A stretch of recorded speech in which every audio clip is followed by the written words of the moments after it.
Heyo. Hey, thanks for coming and watching another of my videos. We're going to try and do something little fun today. I'm not going to do any actual gameplay. I just want to show you a little project that I've been working on for some time. I'm kind of hovering in front of this sign specifically because it has something to do with later in the video. This is a sign I made as a bit of a joke on a couple of server mates on Infinitree. But also, just something interesting I found out while I was playing around with the F5 screen, because I don't normally play in this kind of viewpoint, is that I'm a magician. To see if I turn this way, you can see things behind me through the glass. It's like I'm not even there. It's like magic. I thought that was pretty cool. Anyway, let's move on to what this video is about. You can kind of see it in the background there. That's I'm in my one of my many creative worlds, and that is my creative start to what has become the space station that I've built on Infinitree in the Sci-Fi district.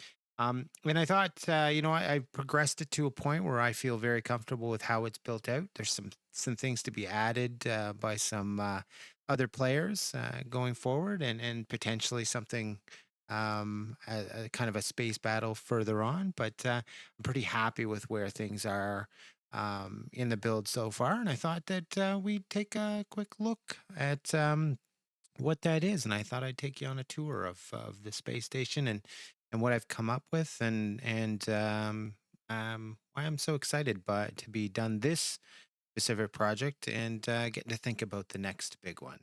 So let's have a quick look at a couple of things in the creative world first, and then we'll move over to the actual. So this is where we'll start. This is a ship that I threw together, just designed on the fly, just to give some different colors and designs to the space station itself. I think one of the biggest challenges with doing a space station is finding something that gives it a more metallic feel. So I used a lot of andesite. I used some tough accents, different blocks from that. And I wanted to avoid using the same kind of block palette in just designing a ship for me to travel over to.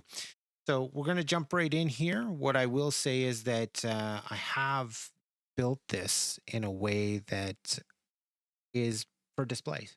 And I find that sometimes in Minecraft, building something that doesn't actually have a function other than appearance and part of a presentation is a fun thing to do. And that's what I've done with this one, as well as a lot of the space station itself, majority of the space station. There's no practical use to it. It's not a base. There's no storage room. There's no farms attached to it.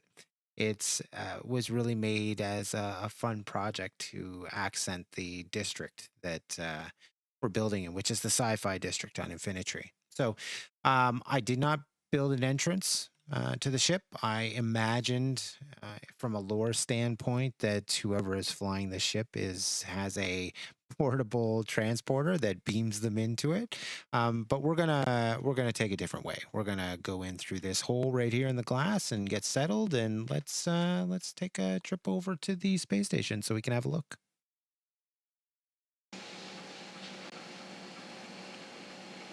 Attention, attention. This is Master General Zach Stitch. I have important information to share. I'm reading you loud and clear, Master General. Why zombies scrap Minecraft? Dedication. Oh boy, I love me some good dad jokes. Thanks for that, Master General, and I'm certain we're going to hear from you back again later on. Now, for us, let's take a trip over to the actual space station to have a look.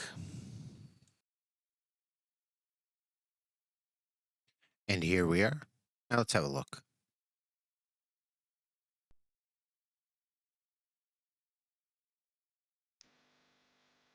This space station has been built on Infinitree in a theme district. It's important to me that others have both input and participation in the area. So although I'd love to see more ships, a black hole, a space battle, or whatever, I'm leaving that to allow others to put their mark on both this build and the district itself.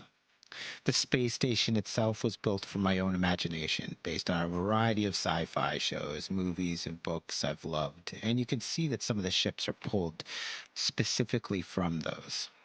Inside are four main floors and the main bridge, which we'll take a look at in a moment. I'm really happy with the amount of detail on the outside and found it very satisfying on how the smaller items, such as the kid defense cannons, antennas, satellite dishes, and lighting, all came together.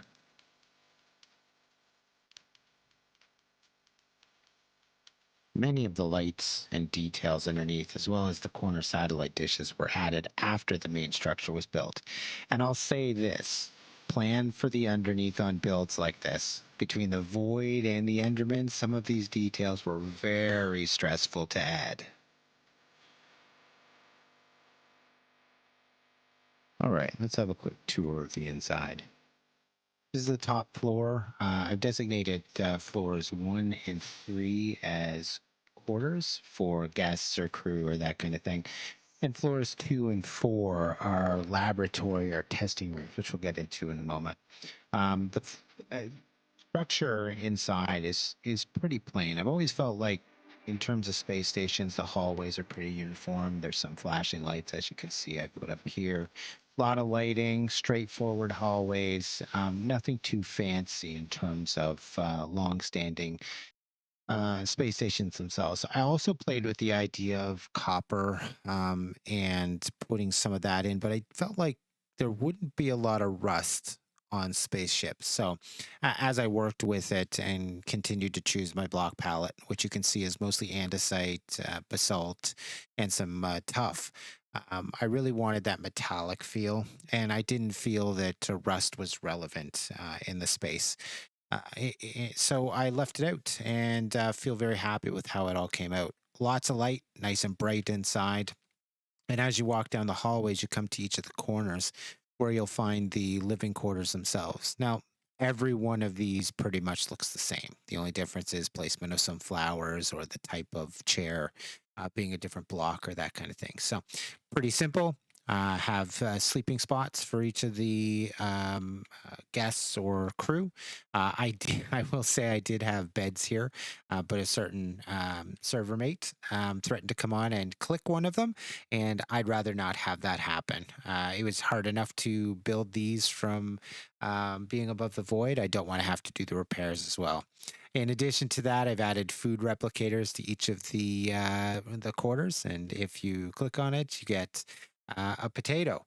Now, for the most part, they're space potatoes, but as we all know, technology can be sometimes flawed. So every once in a while, you'll get a Sapic torpedo. Just thought it would be a little fun little addition. And as I said, all of the crew quarters are of the same design and same layout. A lot of what I find in these kind of builds is that it's patterns, it's consistency. As you walk through, for example, you'll find that these doors are all the open ones are purple, and that's just basically the idea of a force field preventing space from coming in or somebody from being pulled out. Lights in the hallways are the same, and yeah, essentially this is where we are with the crew quarters themselves. Okay, let's take a look at the first laboratory floor. Now, this is one that I put together. The bottom one was actually put together by Optimus Parker. The room's there, and I'm very excited to show you the theme that he came up with because it's very different from what I put together. So, the idea behind the research floors is just to give a feel for what all space stations have and all spaceships have. They have research labs. And this gives a place for workers to go to research the worlds they've been to or stuff that's been brought back from worlds. So, a couple things with this specific floor. You can see that I've added a few alien like plants on the outside just for color and decoration. And then as you come into the laboratory rooms themselves, you're going to see it's a variety of machines and technology that just basically shows that things are being researched, things are being developed, things are being tested. And as we go through, you're going to see that each of the rooms with the laboratories themselves are consistently different and look like they're researching different things in different ways. In addition to that, Each laboratory room has a corresponding library room where researchers can come and relax, access books and storage, read, and do additional research. So let's take a quick look around some of the other rooms. This is another example. You can see there's some research on a purple like substance that's growing on the land below. Just worked in some flashing lights to create an atmosphere, lighting, testing with hoppers dropping into uh, different liquids and fluids. I would love to have transparent item frames in Minecraft Bedrock, as well as the item frame mod that's available. But you make do with what you have. And I think that all in all, I was pretty excited and pretty happy at how a lot of these came together. You can see the chorus fruit bulbs being behind glass. And again, um, research and library, little different design in each case, just to add some variety as we go. This one's blocked off as if it's spreading. Oh, you can see some skulk in there, and it's kind of a yellow warning, and that there is dangerous situation.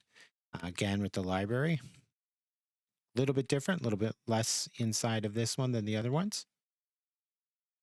And then the last set on this floor, again, the library and research room, a little different in its layout, and then the research lab itself. Uh,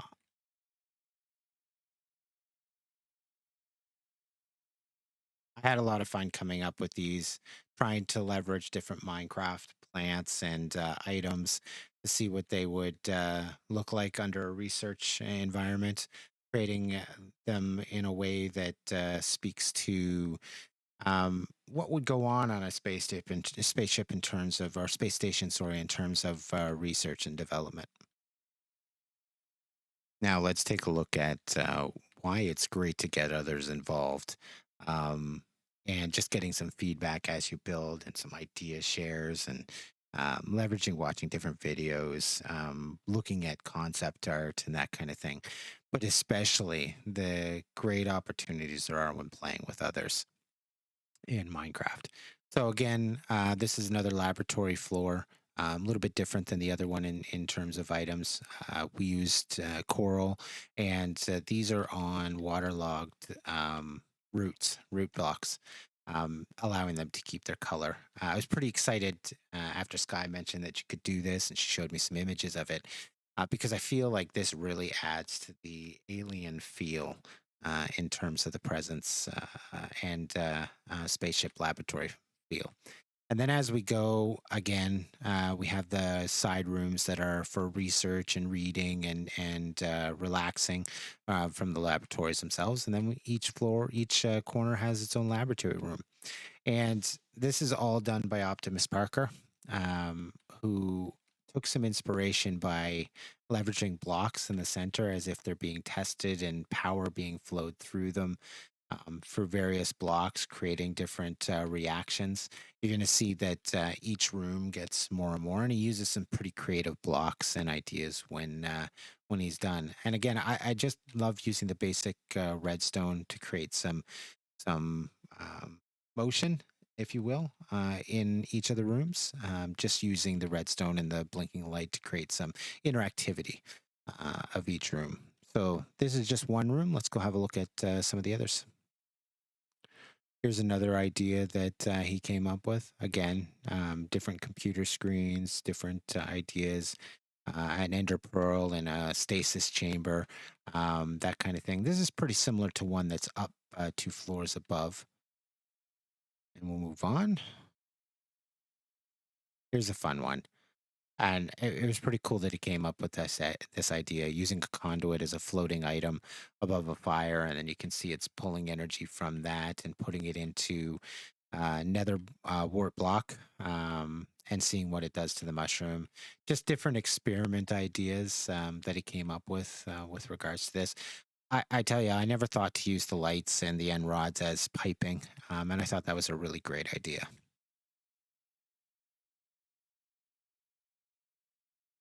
And one more to go. Similar to the one up top, There's contamination inside of this one. That's why the door is closed. But you can see again, using the conduit block as an alien block and having it pipe through and put into what a skulk center and what that does, a skulk block itself, and what that does to the block in the center and how skulk is going around it. Just some really cool ideas using pipes and power fluctuation ideas. And again, some active redstone in the back just to create some movement and feel to it. And then again, research room. Let's go have a look at the main bridge.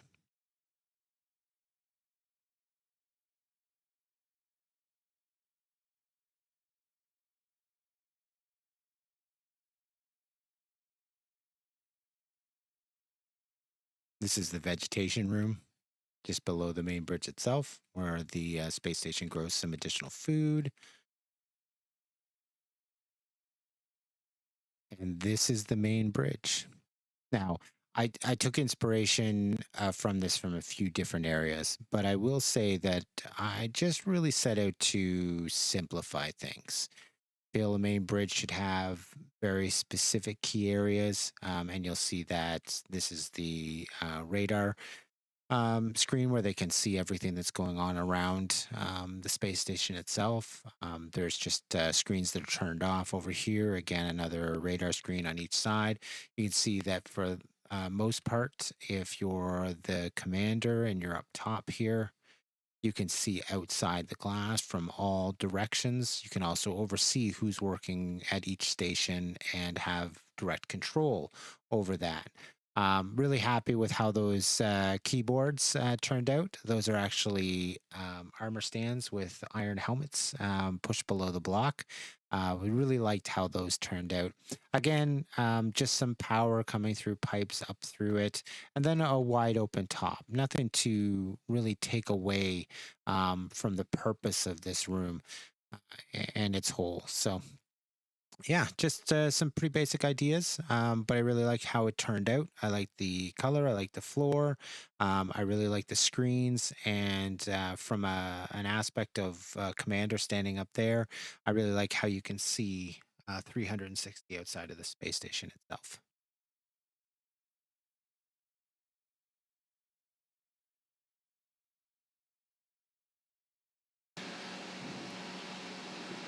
Red alert.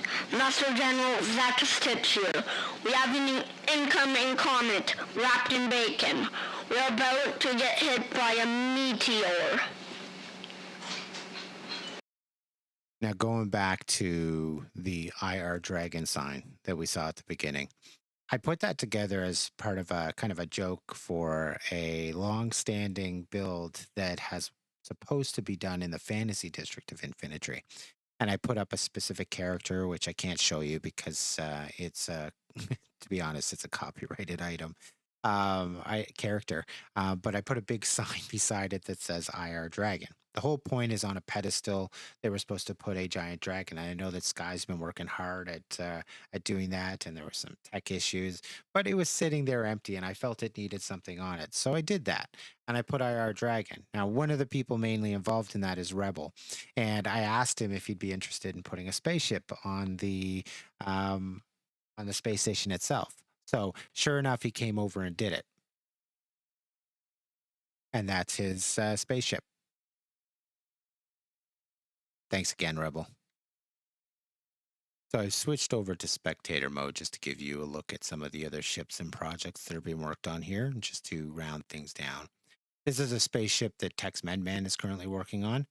I always felt like that there's always construction on ships or repairs on ships on space stations. So I think this adds some detail and character to the build itself.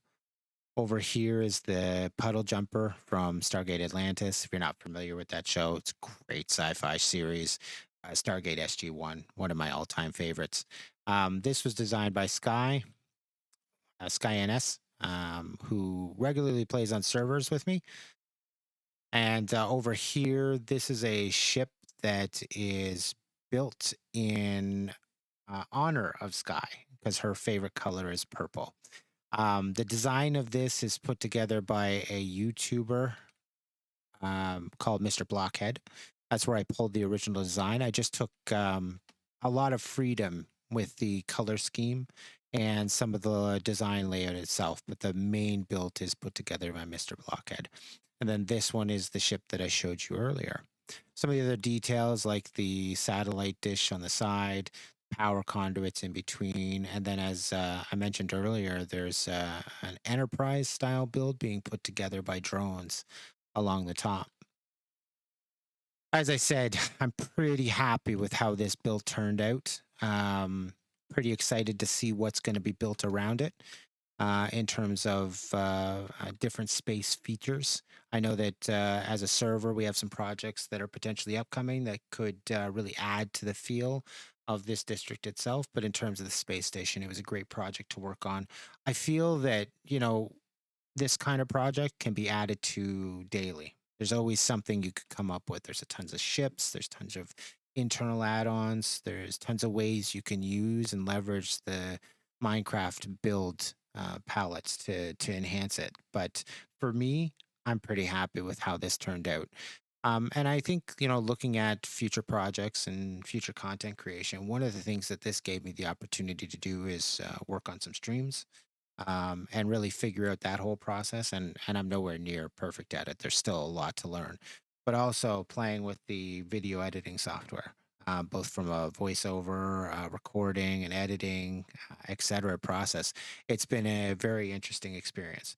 I will say, just as a thought and aside on content creation, as I'm brand new to it, I really struggle with the idea of what to do with content creation, specifically around Minecraft, because I think that's what I'm interested in most. I think playing on an SMP, content creation SMP, really gives you a lot of opportunity and a lot of ideas and a lot of content itself. But there hasn't been a lot of players on this server. And that hasn't necessarily been a bad thing because it fluctuates in between cycles. Um, but I think, I struggle with what the ideas are going to be on content creation. I love doing this specific build. I think I missed an opportunity in showing time lapses for the build itself. But I think what we need to understand is Bedrock doesn't have the same features as Java. Time lapses are very hard to do. They require a camera account that's done in a specific way, and it's got different render distances, and it's very hard to run unless you have a super powerful computer. So as I go forward with the content creation idea, and I have another project that I'm looking forward to doing some content creation on. As I move forward, I'm going to be looking for different ways to bring content creation. I don't think I'll ever do tutorials. I don't think I have the knowledge or experience to do that. But I'm having a lot of fun with the editing process, and I hope for those that are watching this now that you not only continue to watch it, but continue to inspire me with ideas back and the like. And I know some of you have. So thanks very much for watching, and I appreciate all of you that provide the feedback. And like I said, this was a fun build. I'm super proud of it and super excited by it, and I'm looking forward to the next project.